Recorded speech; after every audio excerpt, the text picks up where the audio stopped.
You all would have seen many types of paper mesh flowers and pots made out of balloons and bottles, etc. Today I'm going to show you another type where I'm going to upcycle a few items which is usually discarded after use.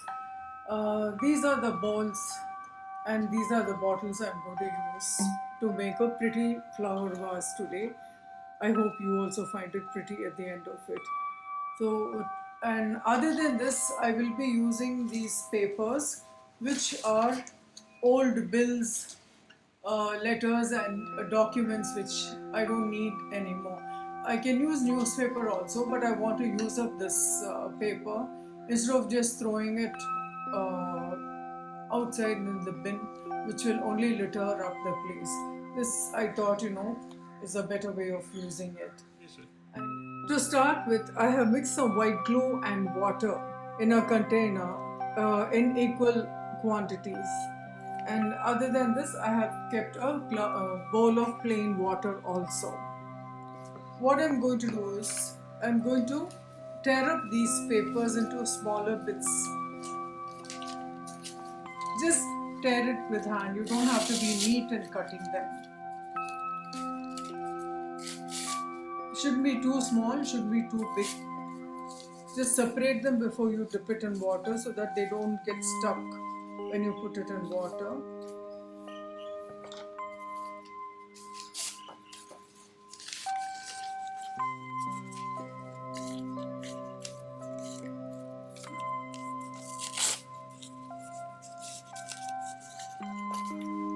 All the paper that I need is torn and dipped in water. And leaving it in the water like this will help it to soak a little bit, which will be easy to stick. The next step will be, we are using two containers. I'm using two containers. So this container is going to come on top. So what I'll be doing is, I'm going to cut the center of this container.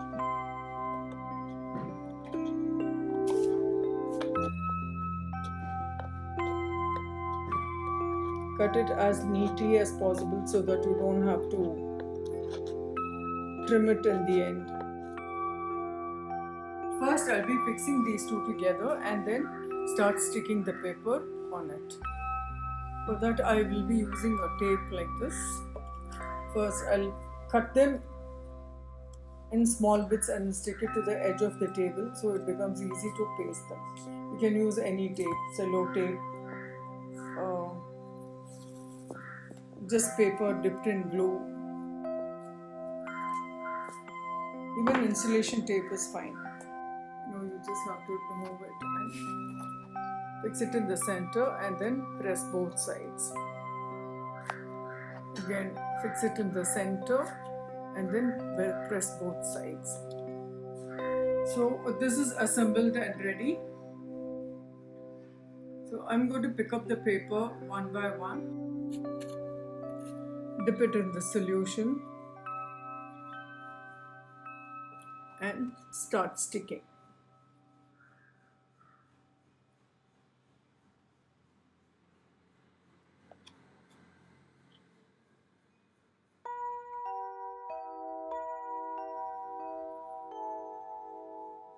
When you stick the paper, it should overlap one another so that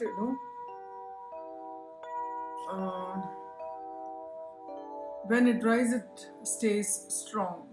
Like especially in places where the joint is, it doesn't. It helps to fix the two containers together more effectively.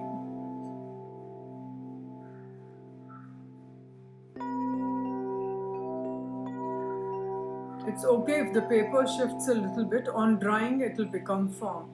It will stick firmly. First, concentrate on the sides, and then once the sides are done and once this dries up, you can work on the bottom. Since this is a wet work, you have to work on portions only. You cannot work on all the sides simultaneously. As you can see, I have finished sticking the first layer. Now I have to stick the second layer. Two layers will do because I find the box a bit quite strong. So after it dries up, it's going to be even more strong. So what I'll do is with the same paper, just to make sure that you've covered all the portion, I'm going to stick the printed side inside. The There are two sides. Here is a non-printed side. This is the printed side. So here I have put all the printed side outside. Here I'm going to stick the non. I'm sticking it in such a way that the non-printed side comes out, so that when it dries up, all the print is concealed after drying up and only the plain paper will be seen. After sticking this, it's going to take at least 2 to 3 hours for this paper to dry. So in the meanwhile, we will prepare this. So I'm going to leave this aside in the sun. If there is no sun, just leave it under the fan, and depending on that day's weather, it will dry up in 2-3 hours time, or maybe a little more. So while this is drying up, I'm going to prepare this container. See, it was a bottle like this. All of us are familiar with this. I have just cut off the top part because I want to use only this portion for my vase. I've cut the top part. I've cut off the base also. So what we are going to do, this is not going to be paper mesh, but it's going to be a slightly different work. I'm going to paint the inner side of this container so that the outer side remains smooth and shiny for my final piece. So for that, I am going to use plaster of Paris.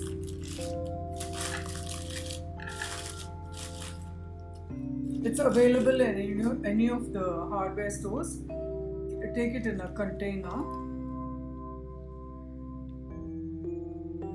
This I'll be using only little at a time because this dries up very fast. I've already prepared a solution with paint and water. This paint and water, you can either take acrylic paints which comes in tubes or acrylic paints that comes in bottles. I have used fabric paint, which is also acrylic paint, because I use a lot of fabric paints. It's more easily available with me. So I mixed it with water. There is no particular proportion. I've just mixed half and half to be approximate, I can tell you. That I'm mixing with plaster of Paris over here. And then mix it swiftly with a brush. You can use only little at a time because it sets very fast. It doesn't dry, remember, this only sets. Make it into a pasty consistency like this, so that when you apply it inside the bottle, it spreads easily. Just take a thick brush, any old brush, don't use any new brush. Just apply it quickly like this inside.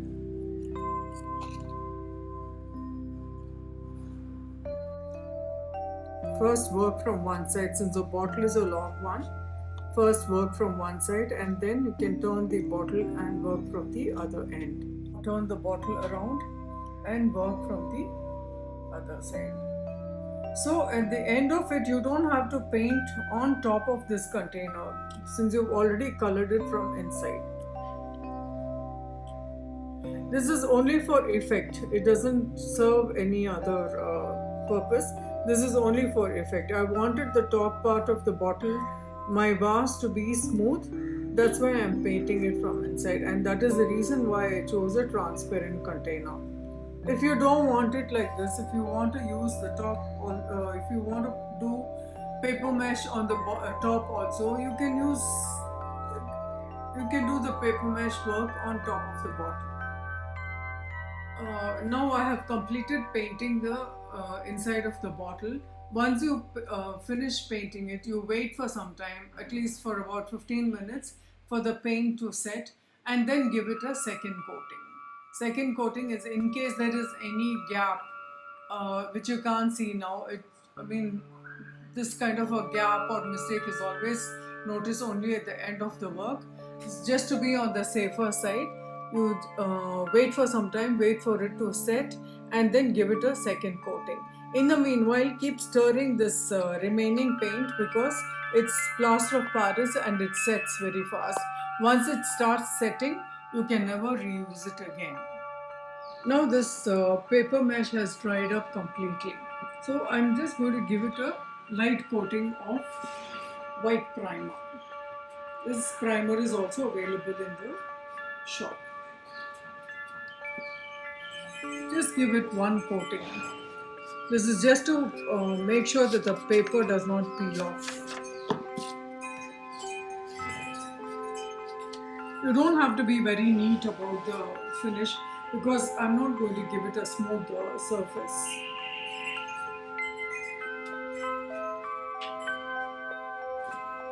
I like a bit of a texture in whatever I do.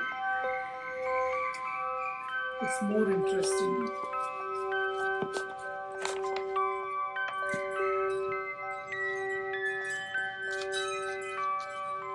And this will also take a few minutes to dry.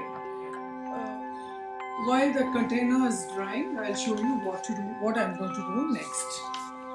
I'm just taking a piece of paper, cutting it into, dividing it into 4 pieces.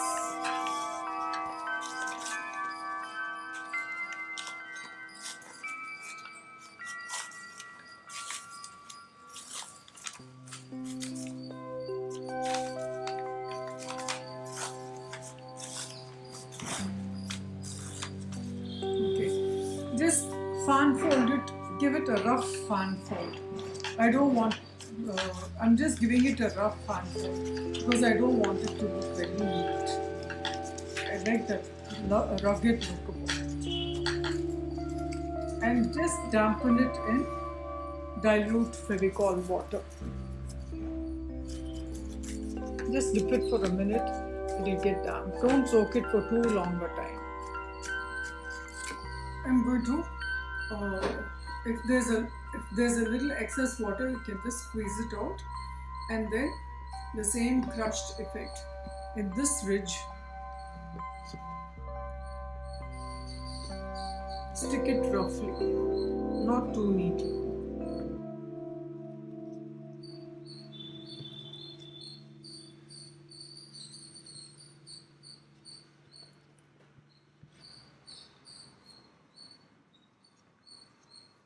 As it dries, try and press it down as much as you can so that it doesn't stand out too much. And once it is semi-dry, I'm applying more of this primer, white primer, to fix it even better. Don't smoothen it too much. I'm not smoothening it too much because I want that rough finish.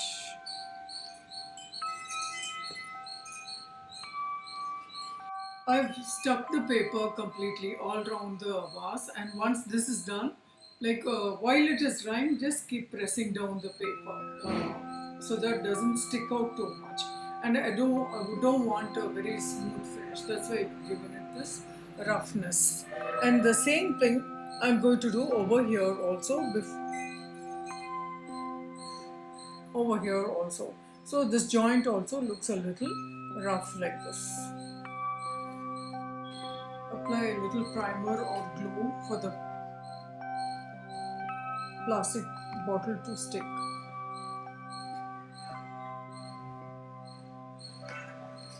Repeat the same procedure. Dampen the paper strip with a little Fevicol, dilute Fevicol, and just take it round the place. It doesn't matter if this portion gets a little white while working on this, then because it will easily come off with a damp cloth. It's easy to clean it. Once you've stuck the paper, repeat the procedure. Just apply a little bit of white primer and smoothen it with your hands, with your finger. Once this is done, apply a bit of primer and all around and press this down.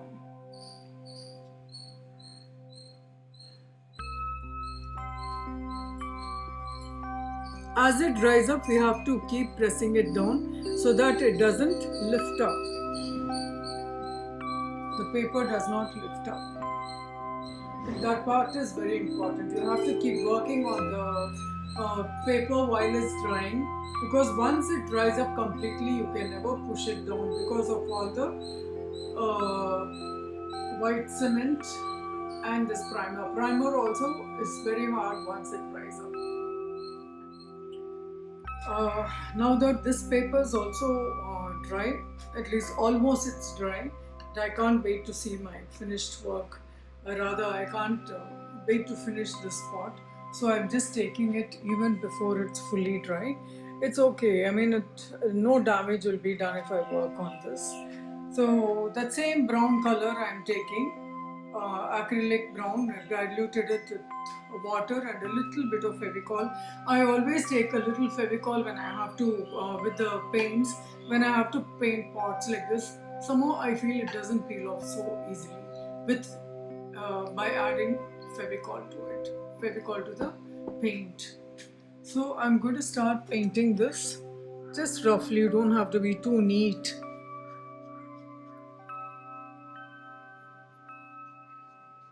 Generally, one layer will do. If required, you can paint twice over.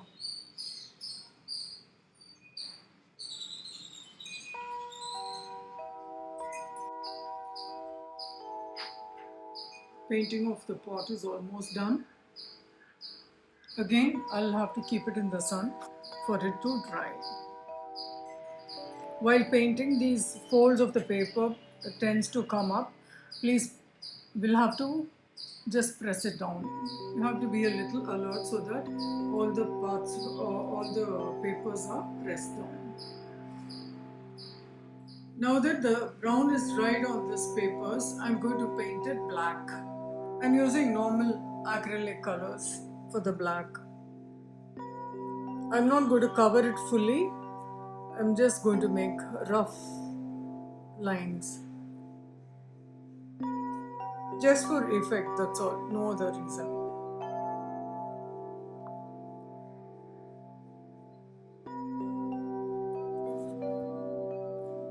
And after I paint this in black, I'll be painting this portion also in black. Now I finished painting the black and it needs to be dried in the sun. Now I'm going to paint a tree branch over here with some flowers to decorate the vase. To make the tree branch, I'm taking water and Fevicol 50-50 proportion and mixing it thoroughly. To this I am adding a little bit of plaster of Paris.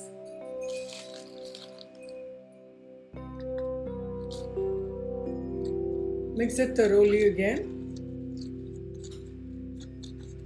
It should be of the pasty consistency. So it has not come to pasty consistency, so I am adding some more plaster of Paris. Now this has come to the right consistency. I am adding a bit of brown to it. Very little. Shouldn't add too much of brown because the base color is already brown in color. Brown. Now I'm going to pick up the mixture in the spoon and make an impression of a tree branch. You don't have to be very neat. Like I told you, this is a rough finish painting. So just go at random.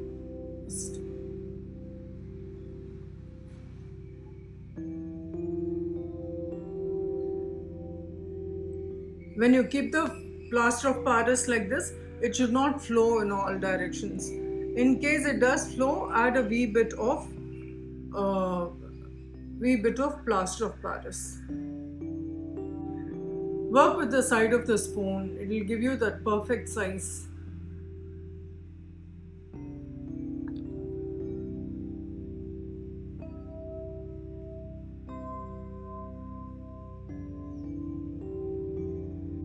I finished making the tree branch. I've taken it right to the top.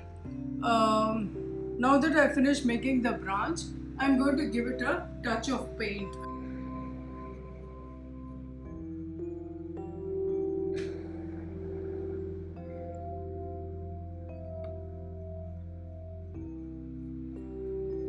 Now a little bit of white too for some effect, lighter effect.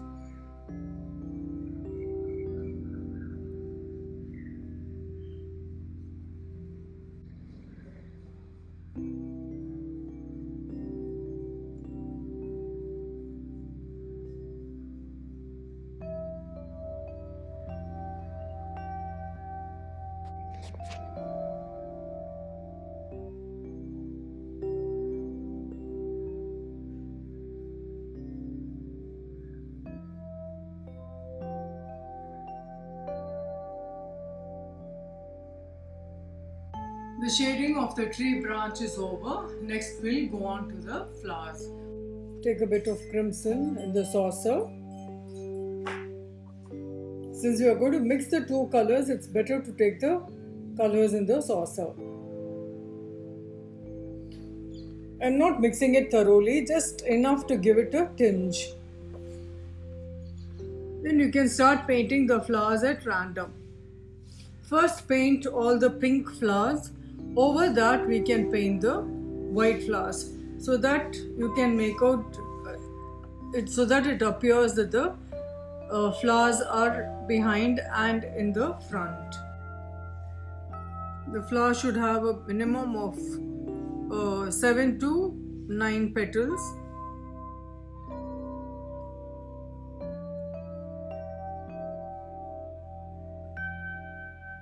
Just make sure that the paints are a little thick, because these paints, if it is dilute, it becomes a little transparent and the brown will show and the flowers will become dull. So I've taken real thick paint. These are acrylic paint. You can even use fabric paints. Anything that will not be washed off with water.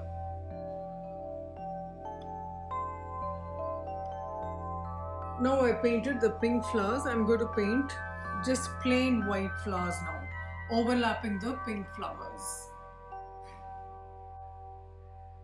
I'm painting only with the tip of the brush so that the paints look a little embossed. On drying it might become a little flat, but still it will have that slightly embossed look. This is possible only with thick paint. I have painted all the flowers. I've given it 2 shades of flowers, pink and white, just for effect. And if you can see, I have painted some extra buds over here which doesn't connect to the branch. So what I've done is I just felt the need for this extra buds because the place was looking empty. So what you can do is you can just take a little brown and connect the buds to the main branch. See, now it is looking connected.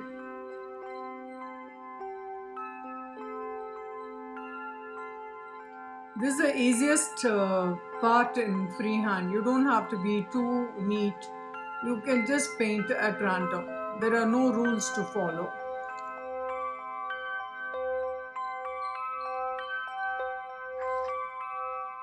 Now I have connected all the buds to the branch, and you can also see that I finished painting all the flowers. Now the only work that's left is to paint the flower centers, which is quite easy. I'm just going to paint a few dots, place a few dots in the center of the flower. See, just 3 dots. Doesn't have to be just 3 all the time. It can be 3, it can be 5. I'm painting black centers because I feel it will suit this thing. If you like, you can paint any other color also for the center, like red or brown or orange. Generally, I am very fond of earth colors and black and white. So most of my paintings will be in brown, black, white. You can even fill up the full vase with this floral design. I have left some empty space because I feel that looks good, but it is all entirely up to the individual. Now that the black dots are done and they are dry, I'm going to give it a glaze by applying a coat of Mod Podge.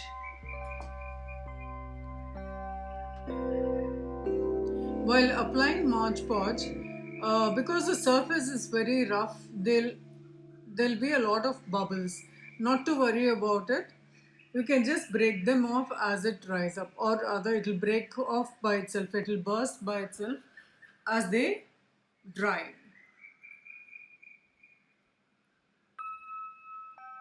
In case you want to give a second coating of this Mod Podge, wait for the first coating to dry thoroughly before giving the second coating. Only then it will be effective.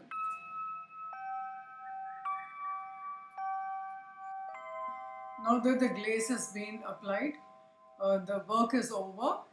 I hope you like it as much as I do. I have made one more like this in blue color scheme. Do try this at home. It's fun making this. I'm sure you'll have all the materials that is required for this craft. And it not only makes a good hobby, it also helps in upcycling plastic. Have fun, stay safe.